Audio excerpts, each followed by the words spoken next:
It was striking. I was in this very same seat yesterday listening to the president as he went to the White House, that press briefing. And a lot of what we heard that seemed scripted was what we heard the president say yesterday. So he talked about the domestic economy, talked about the last year and all he sees himself as achieving over the last year, the first year of his second term. But almost as an aside, he said to the audience, "You want me to talk about Greenland?" And lo, he did.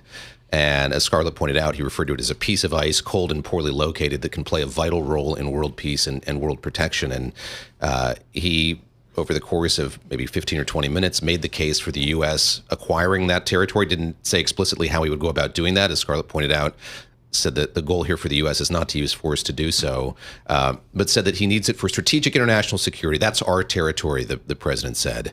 And he dovetailed that, Paul, with commentary on NATO and criticism of NATO in a way that I think would shock a lot of people in the room, people from Europe especially, who likely blanched when he said that if something were to happen, if the U.S. were to be attacked and the U.S. were to call NATO, he's not sure that those allies would come to the defense of the U.S. And I just have to point out here, the one time that Article 5 of the North Atlantic Treaty has been triggered, invoked, was after September 11th. That's when NATO got involved. So we talk about his sandwiches often as sandwiches. You got to focus on what's in the middle. I think that was the case during that speech as well. Again, a lot of boilerplate that we've heard before about, again, his achievements in the state of the economy, but really it was the middle, it was the substance that was the most interest to people there in the room. And I'm frankly not sure that what the president said there is going to do anything to kind of placate or pacify or turn down the temperature in the room of those European leaders who have been so gravely concerned by what the president has said about Greenland.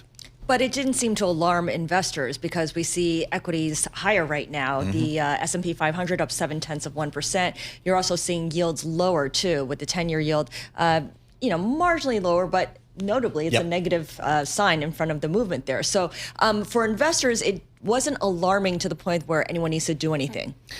It wasn't. And, this is a game that we play over and over again as the president introduces something, expounds upon it more, maybe walks things back, and investors are trying to process all of this in real time. So I think while this speech was important to hear from the president directly on Greenland more than we've heard from his posts on social media, I think attention now turns to what these European leaders say next. We were talking on surveillance about how there is no unanimity among European leaders yet. I think there's an effort underway by a lot of these leaders to kind of get everybody on board with a coordinated response to what the U.S. is proposing here.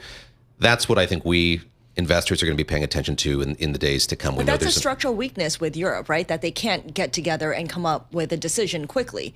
It is a structural weakness, and one I think that these leaders acknowledge, and certainly President Trump acknowledged in that speech as well. And in the run-up to it, I think that he sees Europe as being weak because they can't come to a coordinated response on issues like this. And he kind of extended that further in those remarks to talk about a potential military response to some sort of attack. So I think that he has and continues to see Europe as being weak by the way that it's structured here. And that sort of seemed manifest in this speech as well. So again, I think that's the more salient, important point for me is sort of the way that Europe talks about this and acts here in the coming days. Mark Carney from Canada, some strong words today.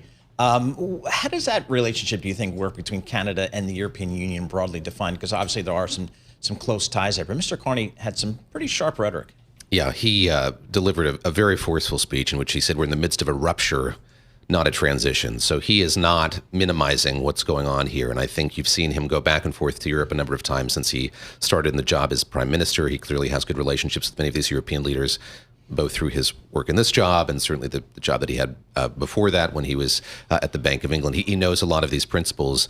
And I think he's worked hard to better fortify that relationship between Canada and these European nations. And so the substance of that speech, yes, it was this criticism of the liberal order. He basically said that the many countries have been misled by allying themselves with the United States. But if you look at how that has kind of turned into an economic policy platform, he's very much making the case for mid-sized countries. I think this is fascinating and something to chart going forward here. There's been so much focus on the primacy of the United States, the role of the alliance that you would have with the United States. He's saying, look, Canada is a good middle-sized country in its own right. There is room here for more coordination and collaboration among countries like that. And so I think that's part and parcel of what we've seen here, him extending this arm to Europe to try to develop that kind of relationship going forward. Right. And it's not just to Europe as well, because Canada has now looked to China as a partner increasingly in this new world order, right? I mean, he's embraced China in a way that would probably have surprised Justin Trudeau just a year or two ago. They've come to an agreement here, opening the door to electric vehicles from China, auto investment from China. I mean, he's, in a way, being forced to remake Canada's economy. Absolutely. And Davos was the last stop on a very significant trip for the Prime Minister. He's going back to Canada. We'll have a cabinet meeting over the next couple of days. But he said in that speech, we actively take on the world as it is, not wait around for a world we wish to be. So he went to Beijing. There was a lot of groundwork laid for that visit. There was new trade agreements that were negotiated and signed while he was there. Went to the Middle East, similar sort of setting there for deals. So we have seen the Prime Minister, as you say, Scarlett, taking on the world in a very different way than his predecessor, Justin Trudeau. But again, I think there's a thick level of realism there that the Prime Minister is very confident and content to talk about wherever he goes.